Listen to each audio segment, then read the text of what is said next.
a mídia em geral, a televisão em particular, e cada vez mais, progressivamente, a internet, passaram a ter uma influência altamente significativa no estado permanente de estresse, de medo e paranoide, inclusive, da sociedade. Quer dizer, a situação ficou muito mais grave. Nós não estamos mais falando só de medo, não. Nós estamos falando de implicações paranoides. As pessoas se sentindo, portanto, perseguidas, ameaçadas. E uma das colocações que nós sabemos que é feita nessa controvérsia, nessa polêmica, é: mas a mídia não reflete só a violência da sociedade? E, portanto, nessa hipótese não teria uma influência nem maior nem menor? Ela só é uma reflexão. Ou seja, ela só é uma resposta especular, uma resposta no espelho, né? Eu não vejo mais assim. Não vejo mais assim. Eu acho que existe uma exploração ideológica, comercial, ideológica por parte do poder político. Eu acho que o poder político, na sociedade contemporânea, tem a intenção de manter a população e a sociedade acoelhada, apavorada, assustada. O objetivo é que as pessoas não tenham contra-reações, que as pessoas se submetam, que as pessoas tenham posições de conformismo diante do poder. E uma das maneiras, na minha opinião, muitas conscientes, muitas inconscientes, né, é gerar essa condição de permanente estado de susto. Existe uma lenda tupi-guarani que considera que a loucura, inclusive em tupi-guarani, a palavra loucura, o conceito de loucura, a síndrome, a ideia de loucura está associada à doença do susto. A ideia é o indivíduo assustado. É muito interessante isso. E é o que está acontecendo hoje na nossa sociedade, e não é só, evidentemente, que não é só no Brasil, é um fenômeno internacional. Se você lê um jornal, se você assistir programas de televisão, se você acessar a internet, a sensação permanente é de um estado de desestabilização, de instabilidade, que inclusive, se você observa, não é consentâneo com a realidade. Porque o argumento é esse: não, mas é assim porque a realidade é assim. A gente fala de sequestro, fala de homicídio porque acontece sequestro e homicídio. Não é verdade. Não é verdade. No nosso cotidiano, na nossa realidade, no cotidiano, na realidade de cada um de nós, por exemplo, vamos partir da cidade de São Paulo, da grande São Paulo, né? Então, se você pegar, por exemplo, e a minha primeira formação foi de advogado criminalista. E até hoje eu faço uma série de trabalhos na área de psicologia jurídica, também voltada ao crime. Então, se você observa, por exemplo, a Grande São Paulo.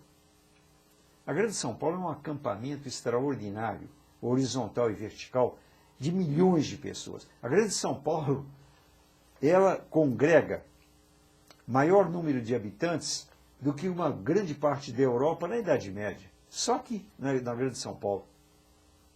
Essas pessoas estão amontoadas num espaço geográfico extremamente restrito. E elas não estão se matando.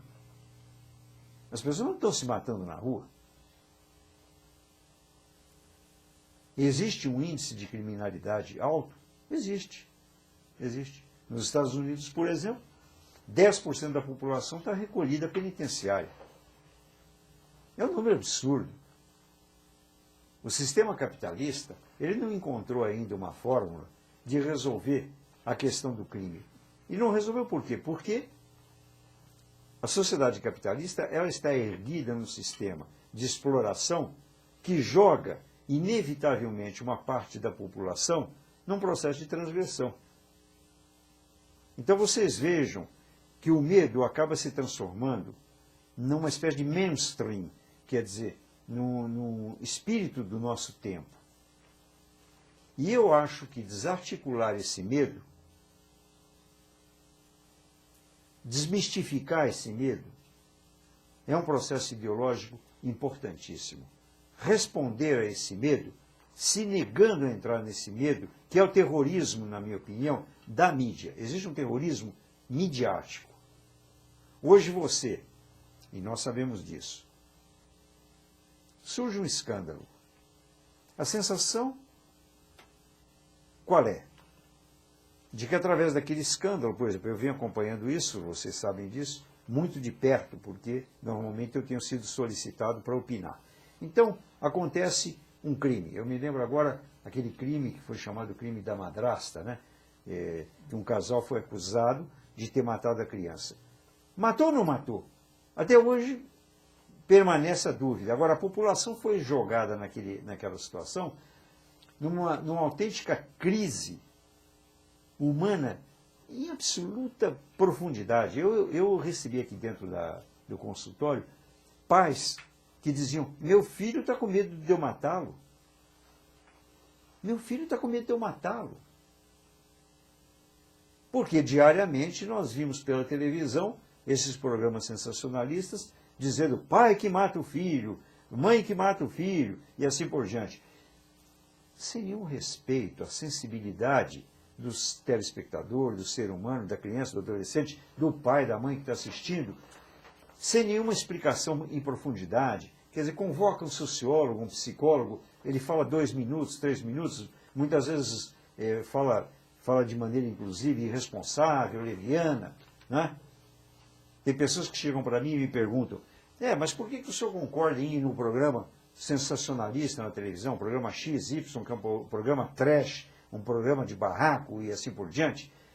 O senhor tem interesse? Eu não tenho interesse nenhum, eu não sou candidato a nada. Eu não sou candidato a deputado, só me prejudica em termos de imagem acadêmica e científica.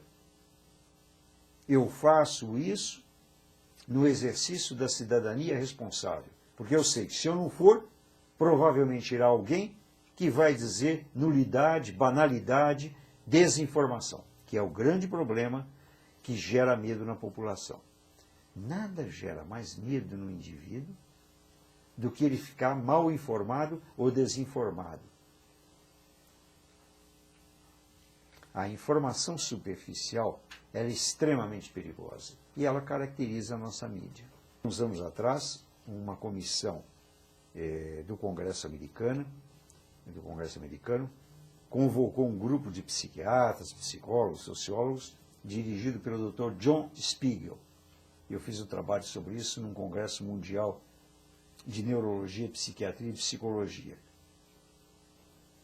E eles chegaram à seguinte conclusão: que para você manter populações de dezenas e dezenas de milhões de pessoas em situação precária, como é a situação que o ser humano vive hoje, você só consegue criando um clima permanente de tensão. Então não precisa mais colocar exército na rua com metralhadora, não. É só fazer o sujeito ficar dentro de casa apavorado, na internet, ouvindo dizer que a calota polar daqui a um mês vai desmontar, que a população toda está com AIDS, que você não pode beijar na boca que você vai ser contaminado pela AIDS, que todos os vizinhos vão praticar pedofilia com seu filho. Bom, nesses termos, não há necessidade de você colocar prisão em cada esquina. O próprio indivíduo fica aprisionado dentro do seu medo. E nós sabemos que a crítica hoje é cada vez mais industrializada, operacionalizada, interessada. Existe o escândalo enquanto o escândalo reverter em algum benefício, em algum lucro. Depois de reverter o benefício, o escândalo termina.